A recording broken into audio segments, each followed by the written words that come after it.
because if you recall the end of the last series in March, as we went into the quarterfinals, the champion just before the quarterfinals was Una. So she is the existing Countdown champion. We said we'd have her back at the beginning of this series, and true to our word, here she is. So she is, as I say, the Countdown champion. She is a retired social worker from Clayton in Bradford, although she was originally born just down the road from Bradford, 30 miles from Bradford, in Barnsley. And she hasn't been idle during the 3 months that Countdown has been off the air, because you've got this wonderful sweater. Let's just have a look at it. Just sit up and let's see it.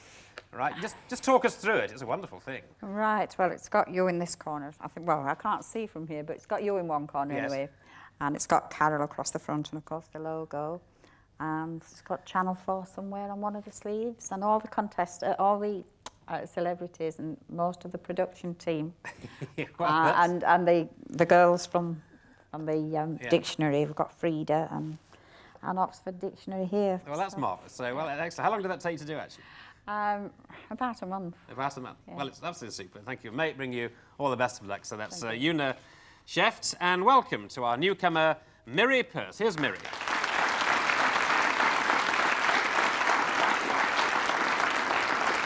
Miri's married with 2 young children, Becky and Matthew, and she lives on Linton on Ouse near York. But any day now, she's about to move to Lincoln because her husband's in the RAF and he's moving to RAF Scampton.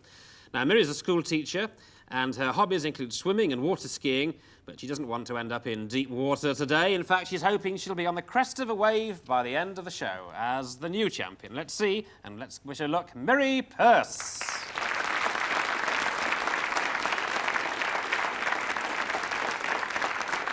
Now, since Countdown began nearly 10 years ago, we've had about 50 guests in Dictionary Corner, and we've got 1 or 2 newcomers coming up this series. But I'm delighted that we're going to start today with one of the show's veterans, and as long as we're on the go, we hope that he'll be on the go with us. Welcome to him. He's a man who makes his postman's life a nightmare down in the south of England because he's always mixing up his letters. That first-class mail, Richard Stilgoe.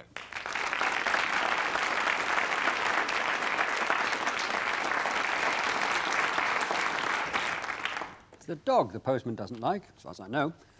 We have been discussing in Dictionary Corner whether or not, as a result of Yorkshire's huge success with the Darling Buds of May, the Oxford Dictionary will have to admit the word perfect. Deciding that, I suppose, is the job of the lady sitting on my right, Frida Thornton.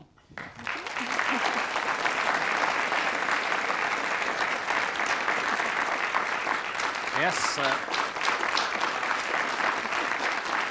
Welcome back to Frida, and it could well be that Frida might well be called upon to make that kind of decision, but certainly she will be called upon to make some difficult decisions. And we've got actually a high-tech tool now to help her, and indeed to help you appreciate the decisions that she comes to. Perhaps you can explain, Frida. Yes, what I've got here is what we call a pen cam, and it's a little camera concealed in this device. And it means if I look up something in the dictionary and perhaps it's in, you know, there's something particular about it that I want to show, I can actually show you the dictionary page. And what I can prove here is that pen cam is such a new word for this device that it's not in the Concise Oxford Dictionary. And you can see there's penates and there's pence, but there's no pen cam.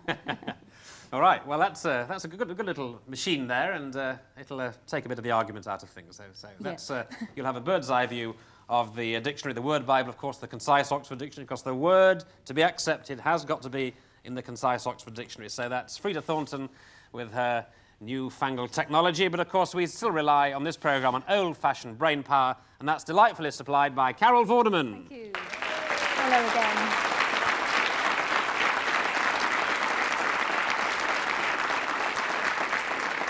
Just before we do start the game, Carol, a lot of people have written in and rang us up over the years, really, and say, where does Carol operate from in relation to the rest of you? Now, you can see we've got the new set. We're still, all of us, sitting round the desk here, but Carol, as you can see now, has her own empire, a growing empire, really, all to herself, just next door. So you can see Carol there. She's got the conundrum board, she's got the letters board, and she's got the numbers board. So that's Carol in a little empire, so she's not too far away from us.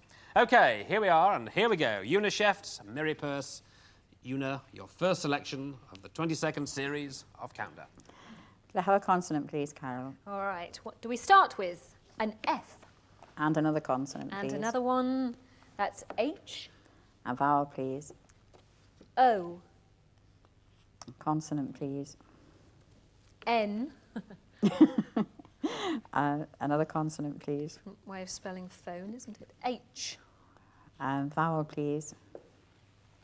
E. Another vowel, please. That's I. Consonant, please. And R. And another consonant, please. And another consonant. Okay, that's N. Thank you, Una. That's your selection, and 30 seconds is the time, starting now.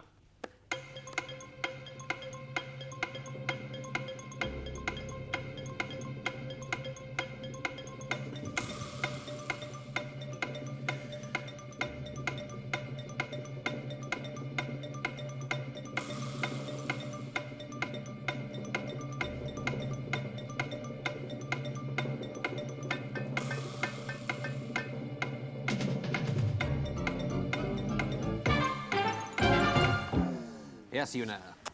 Only 5. 5, right. Miri? 5. 5. You're the newcomer. Miri, let's have yours. Heron. The heron for 5. Una. Finer. And finer. F-I-N-E-R. Finer and heron, yes, well, 5-ish. 5, 5, 5, Richard. If Miri had put one of the I's in her name into the heron, she could have got heroin, which would have been 6 letters. But we think there's a 7-letter one, which is inferno. Inferno, hell. Have we got inferno in the dictionary? Yep. No problem. Jolly good. Italian word, but in the English dictionary. Yes. Inferno. Okay, that's 7. All right, not bad. 5 and 5. So let's crack on now with round 2. Miri, letters, please. Consonant, please, Carol. And you start, Miri, with V. Vowel, please. And E. Consonant. Another consonant. T. Vowel, please. It's a 3-letter word already. And A. Consonant. J. Vowel, please. O. Consonant. Consonant is Y. Another consonant, please. That is R. And a vowel. And a vowel. And we end with E. Thank you, Miri. That's your choice. The time starts now.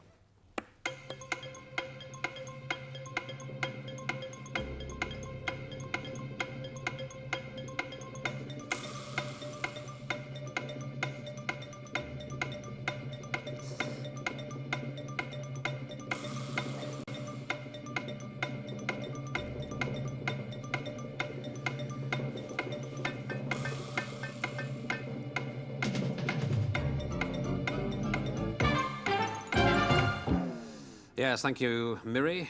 How do you do? Just 5. 5 again, and Una? 6. 6. Here, the 5 from Miri. Ovary. Ovary. Yes, ovary for 5. Now it's 6. Votary. A votary. Votary. Votary, it's a person vowed to the service of God or to a god or cult. Yes, a votary. Very nice. Very nice word, that. Votary for 6. Good. Richard. There is a 7. In fact, there are 2 7s. There's overeat and overate. To stuff yourself, basically. Overrate or overeat. Okay, right. Well, you're in the lead slightly there, Una, with 11 and 5, and it's your turn now for some more letters, please. Consonant, please. Okay, what have we got this time? S. And another consonant, please. And G. And a vowel, please. I. Another vowel, please. Another vowel. E. And a consonant, please. W. Consonant, please. C. Getting near your surname. A vowel, please. Vowel. A. Consonant, please. That is S. And another consonant, And please. another one. And M. Thank you very much indeed. Una, your time, and that of Miri, starts now.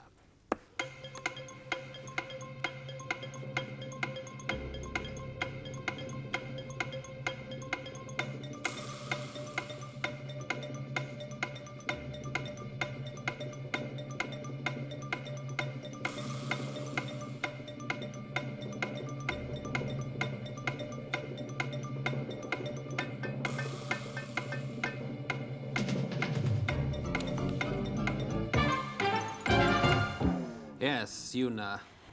6. 6 again, good. Miri? 6. You've got 6 this time, so let's have Miri's 6. Images. Images for 6, good for you. Una? Magics. Magics. Oh. Oh, well, now there's a debate, because you're having it as a verb, presumably, Una, right? He magics something away. Now, what do you say to that? Well, I don't know. I thought We're having a look. I don't know. Is magic a verb? Yes, it is a verb, so that's fine. Yes. I know I've heard That's it on about- this programme before. Yes? OK. So, after 3 letters go.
It's 6, 7, Una and Carol. Right, 6 minus 1 is 5. Yes, 6 minus 1 is 5. Times 7 is 35. Multiply it by the 7, you have 35. Times 25 Yes, 875. you're right. Minus 8. Minus 8. Excellent. And of course, you haven't used all the numbers because you don't need to. 867.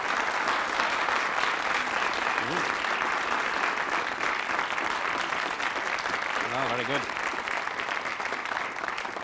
Very good, Una. And that puts you in a commanding lead at the end of part 1. 27 to you, 11 to you, Miri. So you two ladies can have a breather while Richard Stilgo takes us into the break. You've by now had a chance to admire our new set, and I've been trying to work out what it is, what the designer had in mind when he was looking at it. If you have a look at the set, I think it's a head-on view of a seagull with a clock on its nose.